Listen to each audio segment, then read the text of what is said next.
Tonight, a 3-month SBS World News investigation has uncovered evidence of multiple anti-Muslim neo-Nazi cells posing as fitness clubs across Australia.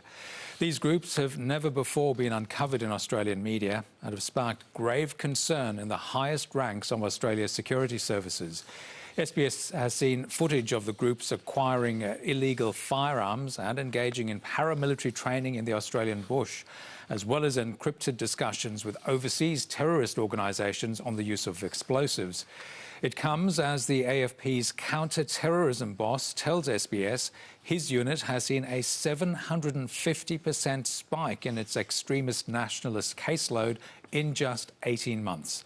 Now, Muslim community leaders who lost friends in the Christchurch attacks say they're concerned Australia could be the next site of a far-right terrorism act targeting Muslims and have called for a more concerted condemnation of far-right ideology. SBS investigative journalist Henry Zwartz has this report. Members of Australia's crack joint counter-terrorism team raid the home of a man with alleged neo-Nazi links. Their investigations uncovered attempts to construct a 3D printed gun. A Nazi swastika flag was also found hanging in the property. Certainly with the increase that we've seen in the threat nationally, our workload through the joint counter-terrorism teams has increased. According to the Australian Federal Police's counter-terrorism boss, violent nationalist extremism is quickly becoming one of Australia's biggest terrorism threats, with the unit's caseload growing by 750% in just 18 months. It's a grave concern, and that's obviously what we are working hard to investigate and disrupt, both with ourselves, the State and Territory Police, and ASIO where it's appropriate. Mark, a self-confessed racist, joined a fitness club before the pandemic. It's actually a sophisticated neo-Nazi cell with links to terrorist groups in Europe and the United States. I signed up for a brotherhood of self-betterment, concerned about the failures of multiculturalism in Australia. I feel like things are now getting out of hand. He's speaking to SBS out of concerns talks within the groups could cross into violence. It starts to get more and more violent, like we are under attack, so we need to prepare, train and be ready for a war really soon. SBS has seen material showing members within the groups firing high-powered weapons and engaging in paramilitary-style training in bushland. Encrypted conversations also reveal links to far-right terrorist organisations overseas. For Australia's Muslim community, the threat feels very real. Muslims themselves feel threatened, and we don't have to look very far back to see what the tragic events in Christchurch, to see what the results of this hatred can be. Adel Salman lost friends in the Christchurch attacks. These groups represent a near and present danger. They are planning to cause harm.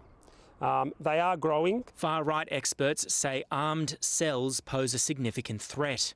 We're not talking about groups that talk a lot, violent talk on the internet, on some social media pages, but they meet, they hang out together, they develop a sense of community, of purpose, of urgency.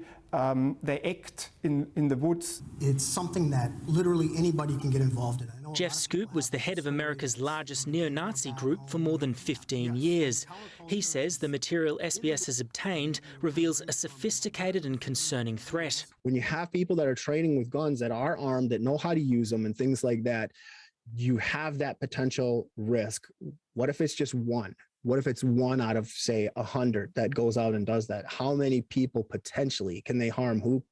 Could that be the next mass bomber? He turned his back on white supremacy in 2019 and now runs a de-radicalization organization in the US. What really concerns me, and that's the greatest motivating factor for the work that I do now, is not to save that one individual that might go do something like that, but it's the countless innocent people and that ripple effect that goes down the line. Mark feels he's in too deep, but hopes he can, one day, safely leave.